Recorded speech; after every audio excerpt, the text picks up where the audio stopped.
Ninguém ouviu o cavalo se aproximar. Foi então que Joel Carter sentiu. Não viu primeiro, sentiu. Um peso antigo no peito, como se o próprio chão tivesse respirado fundo antes de falar.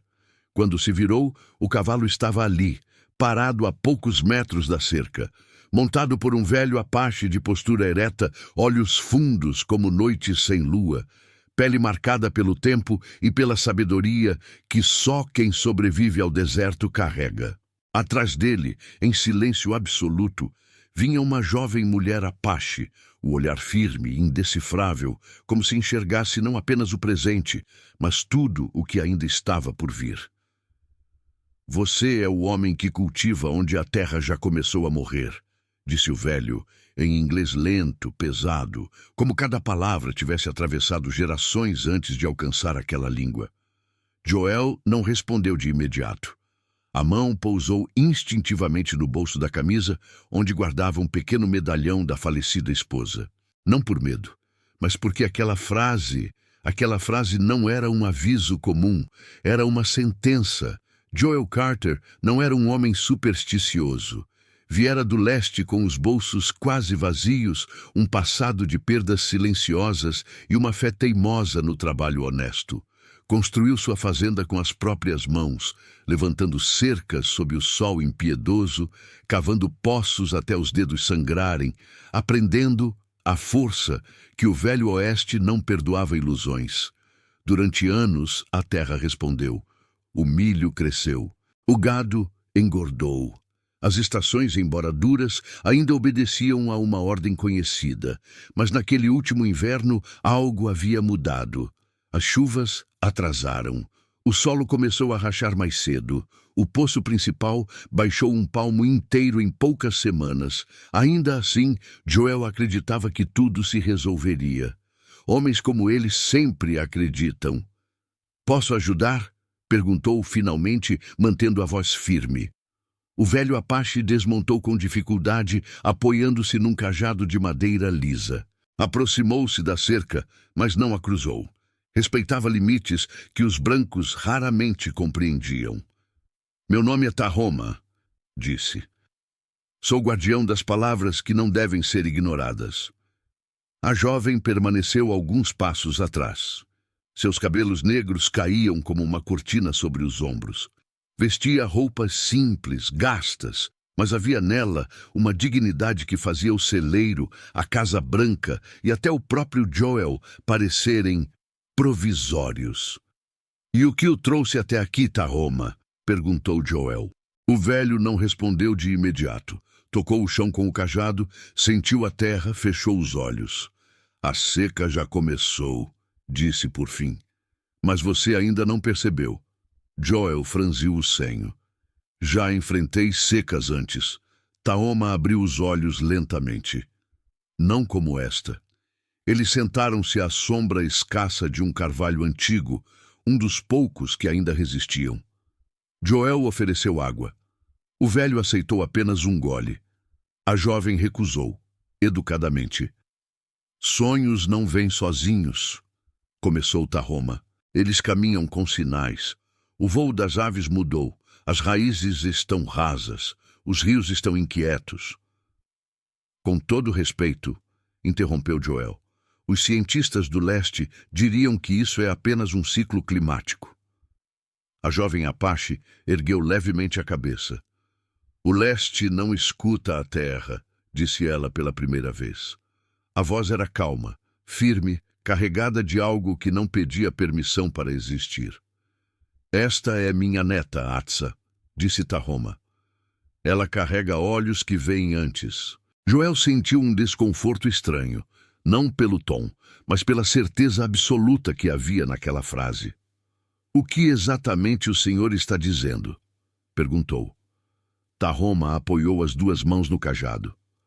Dentro de 3 luas não haverá chuva. Dentro de 6, os poços secarão. Dentro de 1 ano, esta terra será apenas poeira e ossos de gado. O silêncio caiu pesado. Joel soltou uma breve risada sem humor. Isso é impossível. É inevitável, corrigiu o velho. E por que me avisar? Joel cruzou os braços. Há centenas de fazendas. Atsa deu um passo à frente. Porque você ainda pode escolher. Escolher o quê? Ela olhou ao redor. Para a casa. Para os campos. Para os animais. Ouvir. Ou perder tudo. Joel passou a mão pelo rosto, sentindo o peso do sol e da conversa. Vocês esperam que eu abandone minha fazenda por causa de um sonho? Tahoma inclinou a cabeça. Esperamos que você aprenda algo que os brancos esqueceram. A terra não pertence ao homem. O homem pertence à terra. Joel sentiu o sangue ferver. Com todo respeito, minha família morreu, acreditando no trabalho, não em profecias. Atsa não desviou o olhar. E morreu mesmo assim. A frase não foi dita com crueldade, apenas com verdade. O impacto foi imediato. Joel sentiu como se alguém tivesse arrancado o ar de seus pulmões. Pensou na esposa enterrada sob uma colina próxima. No filho que nunca chegou a nascer. Você não sabe nada sobre mim, disse mais baixo. Sabemos que a terra o escuta, respondeu Tahoma, e que ela está pedindo ajuda. Joel levantou-se. Agradeço o aviso, mas não posso basear decisões em tradições tribais. O velho também se ergueu lentamente. Então a profecia seguirá sem você. Atsa hesitou por um instante. Seus olhos encontraram os de Joel. Havia ali algo diferente. Não julgamento, mas preocupação. Quando o vento mudar, disse ela, você vai se lembrar deste momento. Eles montaram nos cavalos e partiram como chegaram, engolidos pelo silêncio. Joel ficou ali, sozinho, tentando convencer a si mesmo de que aquilo não passava de superstição. Mas, naquela noite, o vento mudou. Veio quente demais para aquela estação. Seco, carregado de poeira fina que se infiltrava por frestas invisíveis. Joel acordou antes do amanhecer, o coração acelerado, a sensação incômoda de estar sendo observado. Saiu de casa, o céu estava limpo demais, as estrelas brilhavam com uma nitidez cruel.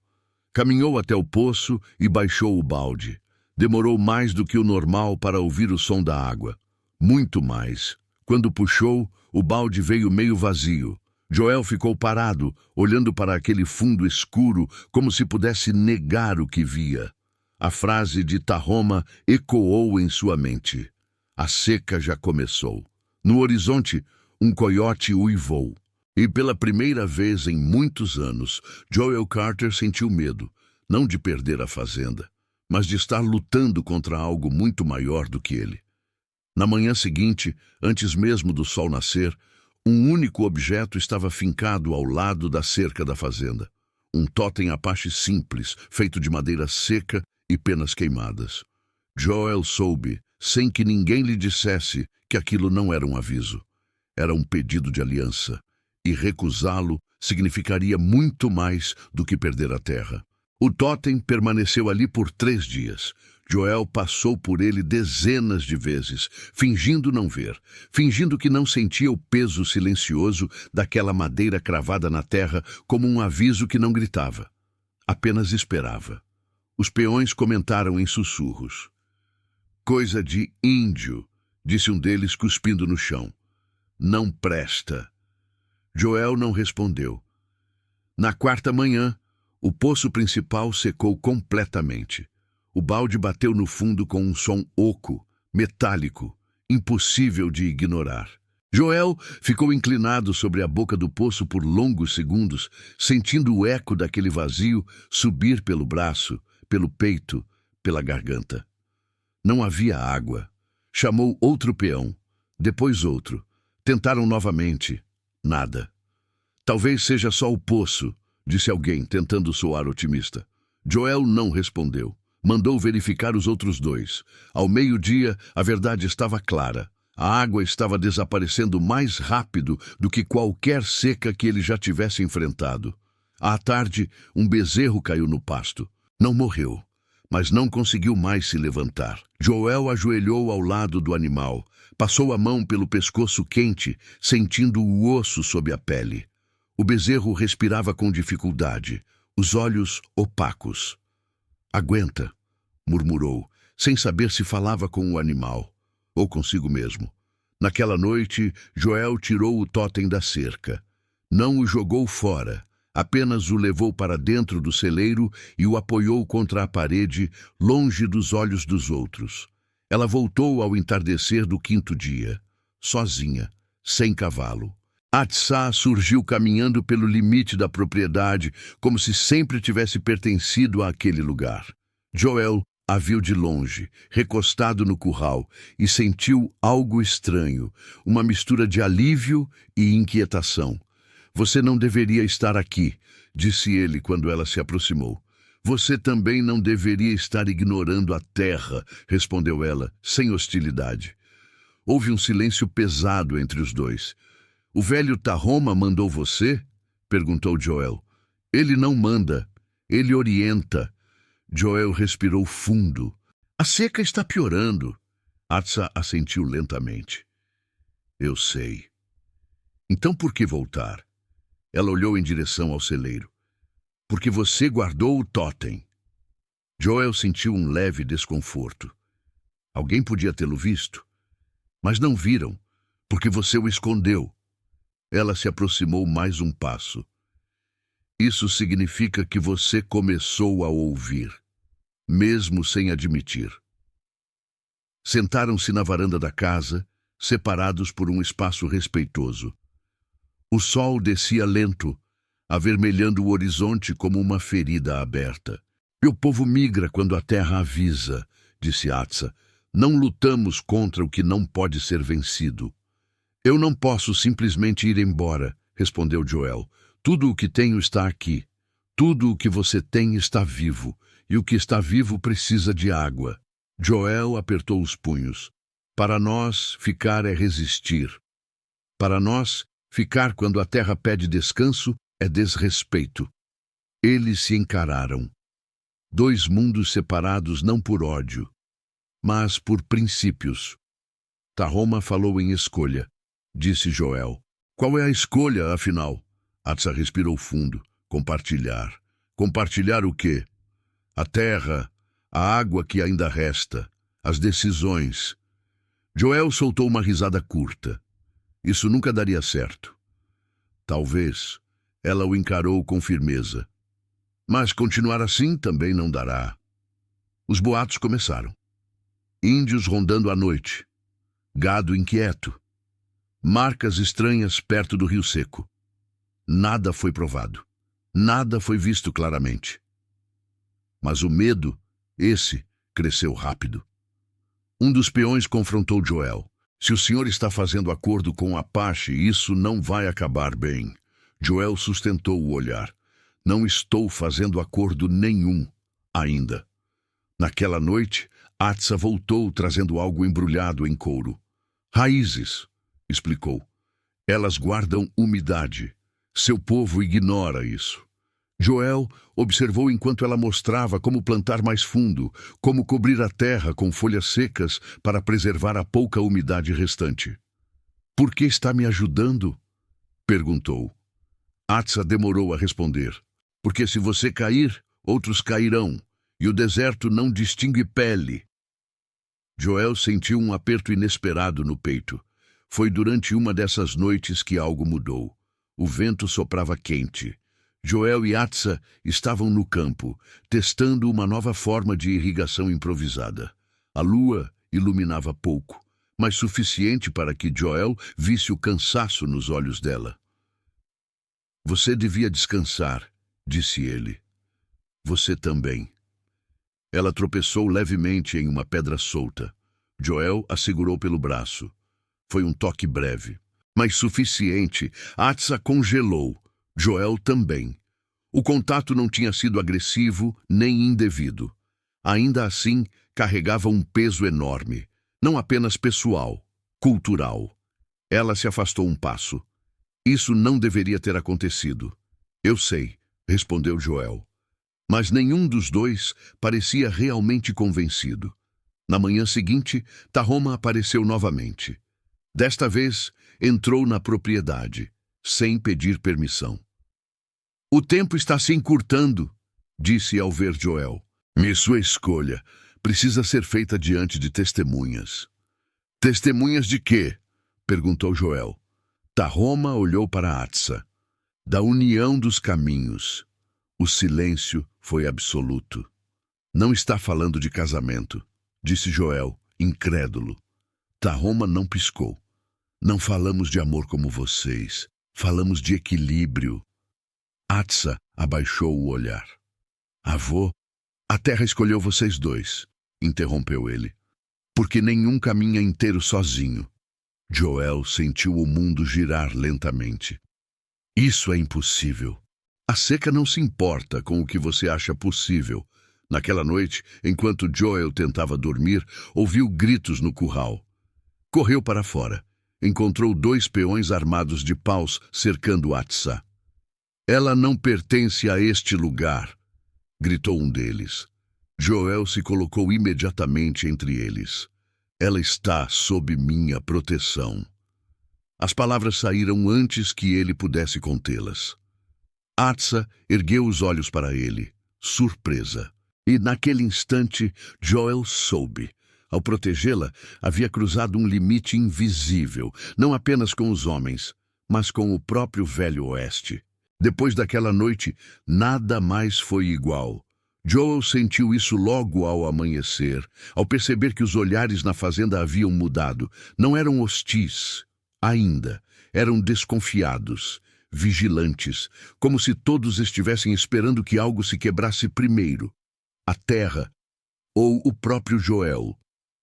Atsa evitou aparecer durante o dia. Trabalhava ao amanhecer e ao cair da noite, sempre à margem da propriedade, como se respeitasse um limite invisível que agora parecia mais frágil do que nunca. A seca, por sua vez, não respeitava limite algum. Em menos de uma semana, o rio raso ao sul da fazenda deixou de correr.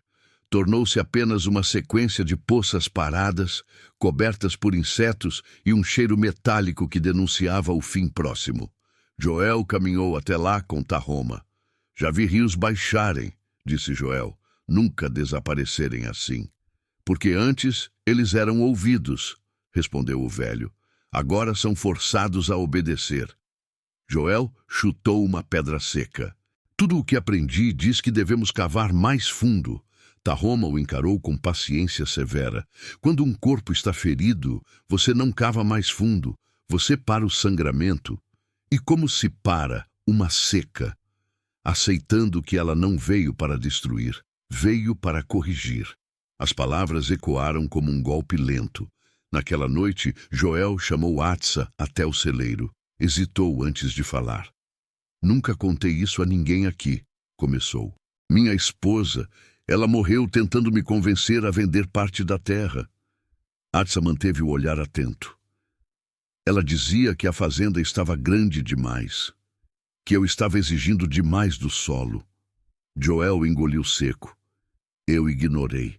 Disse que ela tinha medo demais. Meses depois, ela adoeceu. O médico disse que era fraqueza, mas eu sempre soube que era cansaço. Da terra. De mim. Atsa falou baixo. A culpa também seca por dentro. Joel assentiu. Talvez seja por isso que não consegui ignorar o totem. O silêncio entre eles não foi pesado, foi íntimo. Tahoma exigiu um encontro, não um acordo, não uma negociação, um conselho. Peões, vizinhos próximos e 3 anciãos apaches reuniram-se sob o céu inclemente. Não havia armas, apenas palavras, e isso tornava tudo mais perigoso. Este homem permitiu que uma apache permanecesse em sua terra, disse um dos fazendeiros brancos. Isso é um precedente. A terra precede todos vocês, respondeu um dos anciãos. E ela está morrendo. Joel falou por fim. Se continuarmos como estamos, ninguém vence. Então, o que propõe? Perguntou alguém. Joel respirou fundo. Compartilhar os últimos recursos, reduzir o gado, descansar partes da terra. Um burburinho indignado se espalhou. Isso é loucura. É sobrevivência, respondeu Atsa, firme, dando um passo à frente. Todos se voltaram para ela. A profecia não é punição, é aviso, mas avisos não duram para sempre. O conselho terminou sem acordo, mas algo havia sido plantado. Naquela noite, Tahoma levou Joel até um círculo de pedras ao norte. Se você deseja unir caminhos, precisa entender o custo, disse o velho. Joel ajoelhou-se no centro. Estou pronto, não para lutar, para perder. Atsa surgiu das sombras. Se aceitarmos a união, eu deixo de pertencer apenas ao meu povo, disse ela, e você deixará de pertencer apenas ao seu. Joel a encarou. Não quero te aprisionar. União não é prisão, é risco. Eles colocaram as mãos sobre a terra rachada. Se a chuva não vier após isso, disse Tahoma, vocês carregarão a culpa juntos. O vento soprou forte e pela primeira vez em meses, nuvens surgiram no horizonte. Não choveram, mas ficaram. Na madrugada seguinte, Joel acordou com um pressentimento ruim. Encontrou o portão aberto. Parte do gado havia sido levado para áreas ainda verdes, sem consentimento. Um dos peões mais antigos liderara a ação. Não podíamos esperar sua indecisão, disse o homem. Quem não se salva sozinho, morre. Joel sentiu algo se partir. Você condenou a todos, ou salvei os meus. Quando Joel voltou, encontrou Atsa preparando-se para partir. Eles não aceitarão a união, disse ela. E minha presença só piora isso. Não vá. Se eu ficar, eles vão te forçar a escolher. Joel segurou a mão dela. Dessa vez, não soltou. Eu já escolhi. Naquela mesma noite, a primeira chuva caiu. Não sobre a fazenda de Joel. Caiu sobre as terras Apache ao longe, visível no horizonte como uma cortina prateada. Atsa observou em silêncio. A terra está esperando, disse ela, mas ainda não decidiu perdoar. Joel entendeu então que o último sacrifício ainda não havia sido feito e que a verdadeira união exigiria algo que ele ainda não estava pronto para entregar. A chuva caiu longe naquela noite. Joel observou o horizonte até os olhos arderem, tentando não sentir inveja daquela cortina prateada que dançava sobre as terras Apache, enquanto sua própria fazenda permanecia sob um céu cruelmente limpo. Atsa não disse mais nada. O silêncio entre eles era denso, carregado de tudo o que ainda precisava ser decidido. Se a terra está esperando, disse Joel por fim, o que mais ela quer de mim? Atsa olhou para o chão rachado, depois para ele. Ela quer que você devolva o que nunca foi seu. Ao amanhecer, Joel reuniu todos, peões, vizinhos, Tahoma, os anciãos Apaches. Não chamou para negociar, chamou para testemunhar. Esta fazenda cresceu demais, disse ele, a voz firme apesar do peso no peito. Cresceu às custas da terra e das pessoas. Um murmúrio percorreu o grupo. Vou abrir mão da metade norte. Ela ficará intocada, sem gado, sem cultivo, sem cercas. Você enlouqueceu, gritou alguém. Joel continuou. A água restante será compartilhada. Quem não aceitar pode partir hoje. O silêncio caiu como um golpe. E quanto a ela? Alguém apontou para Atsa. Joel virou-se para ela. Se ela aceitar, não como posse, mas como escolha, quero que fique, como minha companheira. Atsa sentiu o coração acelerar. Você entende o que está dizendo? Perguntou Tahoma. Entendo, respondeu Joel. Estou dizendo que a terra não será mais meu argumento, será meu limite. Atsa caminhou até o centro. Se eu ficar, não ficarei como ponte silenciosa, disse. Falarei quando a terra pedir, mesmo que doa. Joel assentiu. É o que eu espero, ela respirou fundo. Então fico. Não houve aplausos, nem celebração.